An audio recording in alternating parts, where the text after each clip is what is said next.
महाराष्ट्र की बात करते हैं। और महाराष्ट्र का चुनाव साहब, मैं शुरू से कहता आ रहा हूं, it's the most difficult election to predict और इवन थिंक अबाउट। और वो इसलिए क्योंकि यहां पर इस बार इतने प्लेयर हैं, सब कहां कैसा कौन सा घालमेल कर रहे हैं साहब समझ ही नहीं आता। तो अभी जो इलाके जो महाराष्ट्र में चुनाव के लिए जा रहे हैं, 8 सीटों पर मतदान होना है। ये 8 सीटें आमतौर पर उस इलाके में आती हैं जिसे हम विदर्भ या फिर हम मराठवाड़ा क्षेत्र कहते हैं। यहां पर जो मेन इश्यूज जो सामने है उसके बारे में चर्चा करें, उससे पहले आपको बताते हैं कि 48 सीटों पर महाराष्ट्र में क्या स्थिति रही थी 2019 में। महाराष्ट्र में 48 सीटों पर एनडीए के पास 41 सीट्स आई थी, वोट परसेंटेज 51.34% था। लेकिन साहब, टिंग टिंग वार्निंग सिग्नल, लाल बत्ती, यहां पर बीजेपी और शिवसेना का गठजोड़ था। यूपीए जिसमें कि एनसीपी और उसके साथ साथ कांग्रेस साथ में थी, 5 सीटों पर जीती, 32.07% था। यहां पर कांग्रेस और एनसीपी के बीच में गठबंधन था, ट्याव ट्याव, यहां पर बंटवारा हो चुका है एनसीपी में भी। तो यानी Maharashtra is in a flux completely. अब यहां पर क्या क्या मुद्दे आ सकते हैं और भारतीय जनता पार्टी के लिए यहां पाने और खोने के लिए क्या? 8 में से 7 सीटें भारतीय जनता पार्टी यहां पर जीत चुकी थी, अन्य के खाते में 1 गया था, यूपीए को कुछ भी नहीं मिला था। लेकिन इस बार किसको क्या मिलेगा, इस पर चर्चा शुरू करते हैं। तो महत्वपूर्ण मुद्दे क्या क्या है? विदर्भ के क्षेत्र में जो सबसे बड़ा मसला है वो है पानी, किसानों की आत्महत्या, उसके साथ साथ जातीय आधार पर मतदान। और ये इसलिए क्योंकि मराठा आरक्षण इस पूरे क्षेत्र में बहुत महत्वपूर्ण है। अब इसे लेकर कौन कहां खड़ा है? शरद पवार के साथ अजीत पवार ने मिलकर चुनाव लड़ा था 2019 में। इस बार अजीत पवार अलग हैं, एनडीए के साथ हैं और कहते हैं कि कास्ट सर्वे महाराष्ट्र में कराएंगे। गौर कीजिएगा, एनडीए के सहयोगी हैं। एनडीए ने कास्ट सर्वे के बारे में कहीं पर कुछ भी नहीं कहा है, लेकिन यहां पर सामने है अजीत पवार जो ये कह रहे हैं कास्ट सर्वे कराएंगे, मराठा आरक्षण देंगे। दूसरी तरफ जो गठबंधन है, महागठबंधन, वो ये कह रहा है कि हम कास्ट सर्वे कराएंगे और पिछड़ों को उनका अधिकार दिलाएंगे। भारतीय जनता पार्टी के पास इसका फिलहाल कोई मुखर जवाब नहीं है। दूसरे तौर पर यहां पर किसान आंदोलन को 2 बार दबाने की पूरी कोशिश की गई थी और इन दोनों बार में भारतीय जनता पार्टी की इसमें भूमिका दिखाई दी थी, जिसे लेकर किसान नाराज होते दिखाई दे रहे हैं। और उसके साथ साथ शुगर बेल्ट में भी Pawar versus Pawar is a fight to the end. यहां पर तो बेटी और बहू के बीच में लड़ाई है।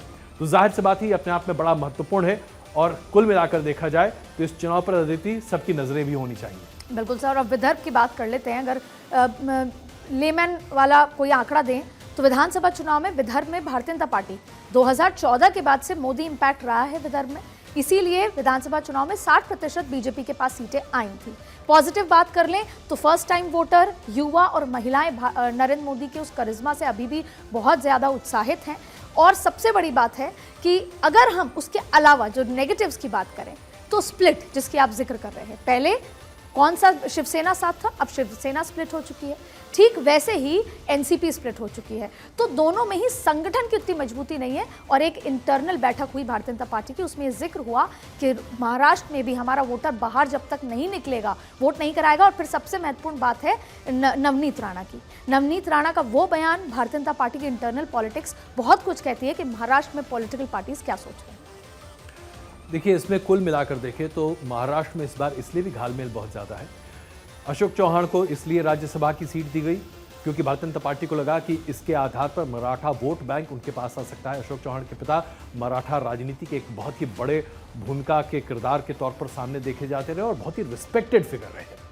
उसके साथ साथ अजीत पवार को जिस तरह से साधा गया, यहां तक कि राज ठाकरे से भी ये कहवाया गया कि वो बिना किसी शर्त के समर्थन देने को तैयार है। यानी कि मराठा वोट बैंक में कोई डिवीजन ना हो, इसकी पूरी कोशिश की गई। न सिर्फ मराठवाड़ा में बल्कि मुंबई में भी राज ठाकरे का प्रभाव ज्यादातर कोंकण या मुंबई क्षेत्र में, लेकिन मराठा वोट बैंक एकजुट रहे। इसके बावजूद अशोक चौहान जितनी बार भी अपने चुनाव क्षेत्र नांदेड़ में गए, वहां पर उनका जबरदस्त विरोध देखने को मिला है। और यह भारतीय जनता पार्टी के लिए खतरे की घंटी बना, जिसकी वजह से उन्हें कह दिया गया कि आप घर पर बैठिए। इस तरह की जो बातें निकल कर आती हैं, यह बता रहा है कि अब सीट बाय सीट मार्किंग हो रही है और उसके आधार पर भारतीय जनता पार्टी कॉल्स ले रही है। और इसमें कोई शक नहीं है कि आज की डेट में एनडीए में भारतीय जनता पार्टी ही सबसे मुखर तरीके महाराष्ट्र में कॉल्स ले रही है।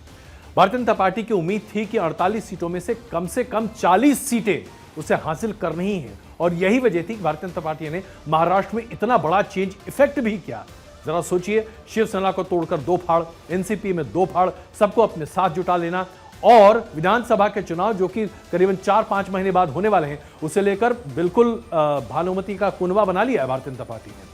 आसान नहीं है इन तमाम लोगों के महत्वाकांक्षा को साथ लेकर चलना। Raj Thackeray is an add on factor. इसके बावजूद ये बहुत बड़ा रिस्क लिया गया है। ये गैम्बल प्ले ऑफ करता है कि नहीं, ये देखना होगा।